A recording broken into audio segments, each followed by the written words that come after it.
Hi everyone, Heather here with astrologywithheather.com, and I am back with another special video.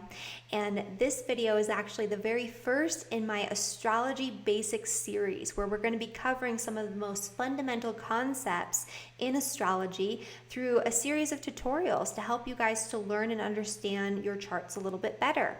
And so the reason that I'm getting back to basics and creating this series is because I've actually created a foundational astrology video course for you guys. And I'm really excited to announce it with this first video because this is something I've been working on for well over a year now. I've been doing small group courses and teaching people astrology and really refining the material and figuring out how I can piece this together in the best possible way so you can learn and utilize the information through a video format where it's a go at your own pace. It's not interactive. It's pretty.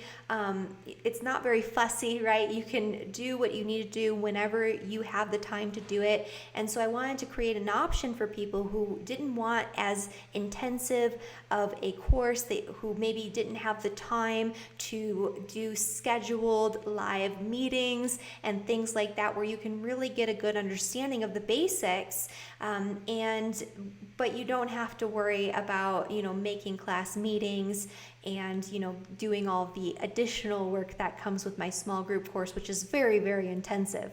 And so you'll still get a ton of good information from this video course, and all of the videos and lectures in this course are included in my small group course as a part of that course as well. And so this is something that I'm really excited about and really proud of. And so you can learn about the different video and small group options for my foundational astrology course down in the description below. And this is right now, starting today, you can pre-order this course that's going to be released on the 29th of October. And if you pre-order, you can use the discount code that you can find down in the description of this video, and also on my website on the landing page, which describes 3 different course options. And you can get 20% off. So you'll get 20% off the course. This is a 2-week only period for the pre-order. After that, the price of the course goes up. And so, take advantage of that if you can. And if you are wanting to learn astrology, this is a great course for beginners. It really builds from the ground up. So if you're a true beginner who hasn't even looked at an astrology chart or book, or if you are somebody who's watched some videos and knows a little bit but wants to go much deeper, this is a great course for you. So you can see everything that's covered down in the description below.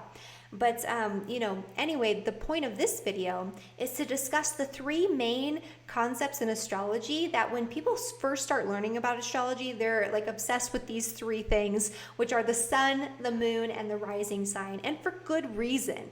These are 3 of the most influential energies in astrology that dictate the way that we show up in the world and the way that we perceive things on a subjective level. And so they're very tangible, like they're very easy to understand and connect with our experience when we learn about these 3 areas of the chart. And these are 3 signs that people have that tell you a lot about them. So when you learn about somebody's sun, moon, and rising sign, the big 3 signs there, you know already a lot about that person, more than most people would know, just based on those 3 energies. And even as a professional astrologer who's been doing this for many years, people in the astrology world still ask your sun, moon, and rising because it gives you a lot of that good information. Even more recently, last summer, so I think it was 2018, I went to the United Astrology Conference in Chicago, which is the world's biggest astrology conference. It happens every 4 years. It's huge. And on our name tags, everybody had to write their sun, moon, and rising sign, which was a fun little conversation starter, but also it helps you to kind of know who you're talking to a little bit. So I thought that was kind of cool. So this is something that's a basic concept, but it's very important. And so in this video, I'm going to be describing the general energy of the sun, moon, and rising sign and what they represent. And as a follow-up to this video, I'm actually going to be starting a series sometime in the next 2 to 3 weeks after this video is released, where I'm going to be going through each individual rising sign and describing the interpretation of those energies for you guys. So if you're not already subscribed to my channel and you're interested in learning more about yourself and the people that you care about in your life, definitely take this opportunity to subscribe so you don't miss these videos. I'm going through the ascendant signs, and then eventually I'll do all of the moon signs and all of the sun signs as well. And so this will be a fun little extended series that'll be going on over the next few months, in addition to my astrology basics series. And so without further ado, let's get into the main point of this video. So let's start with the ascendant, because the ascendant is a really important energy, and the ascendant sign is the sign that was rising in the eastern horizon from that exact moment, placement, and perspective of your birth. It represents the lens through which you perceive the world and the lens through which other people perceive you. It's this filter through which all of your interactions, all of your experiences are filtered through this lens of the ascendant sign.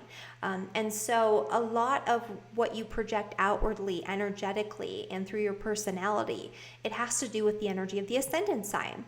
It's an energy or a persona that we learn to take on because it was deemed acceptable or it was rewarded in our early childhood experience. So we learn to become our ascendant sign through our early childhood experience, and that's appropriate because the ascendant is the sign that was rising on the eastern horizon. All planets, stars, constellations, the sun, the moon, all of that, they all rise in the east, and so that represents the beginning, right? The dawn. And the same thing in the birth chart. The ascendant represents your early experience and a lot of what goes on in that early childhood environment, and how that shapes your personality and what you feel comfortable projecting outwardly especially when you first meet people. The ascendant is a lot of the first impression that people get of you. They usually get a combination of that rising and that sun sign energy when you first meet someone. And so the way that this is different from the sun sign is that this is more an energy that you learn to take on. This is more, it still has to do with what motivates you. It has to do with the self. It is part of your personality. It's embedded in your chart. But a lot of what, the way that you learn to utilize your ascendant sign is through that early conditioning. It's either what was deemed appropriate or what you had to tap into and utilize in order to navigate your early childhood environment due to necessity.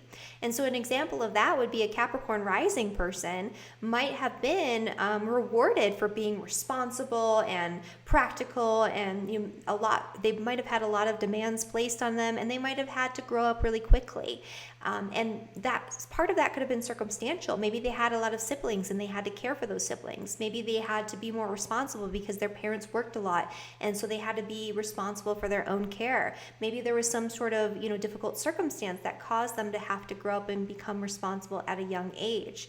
So that would be one very small portion of that energy for a Capricorn rising person, but that kind of shows you how they develop that based on that early experience and how that relates. And so the ascendant also represents yourself. It represents your appearance. And so a lot of times, different astrologers, I'm not quite as good at this, but different astrologers will look at someone and just be able to tell, like, you're, an Aries rising or something like that. Because usually the way that you look is a combination of your rising sign and your sun sign. And there are different books and resources that show what this looks like. And so, I have a list of reference materials of recommended reading for my course that has one of these books. I believe it's called Astrological Body Types, and it has these caricatures of the way people look based on planetary energies and their ascendant and sun sign and all of that. And if you combine the ascendant image and the sun sign image, that's usually a pretty accurate depiction, although exaggerated, of what people look like. And so that's a lot of what the ascendant sign represents.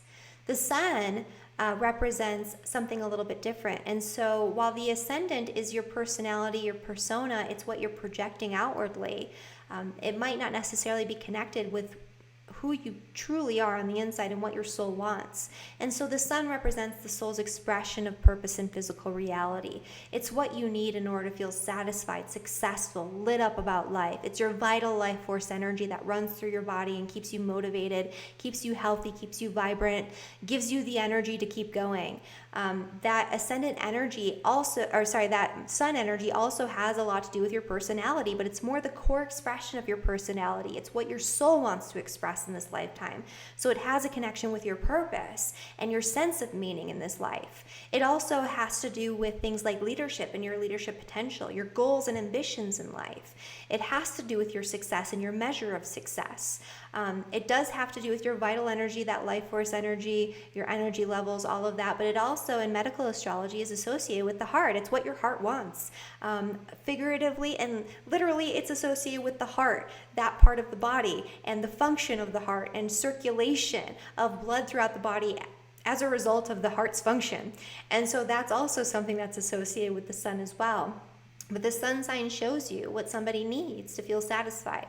It shows you what their soul came here to accomplish. It shows where they get meaning and purpose through their physical expression in this reality. It's different than just their persona and their personality. It has more meaning. It has more depth. It has more to do with what they came here for. And then you have the moon sign. The moon sign is the one that sometimes freaks people out when they first learn astrology. I know when I first learned astrology and I read about my moon sign for the very first time, I was like really weirded out by it because it was very spot on, but it was talking about a lot of things that even like most people don't know about me, right? And that I don't even want to admit about myself. But this book somehow just says this about me. So that was kind of freaky, and that's what really got me into astrology, because the moon represents your internal subjective reality.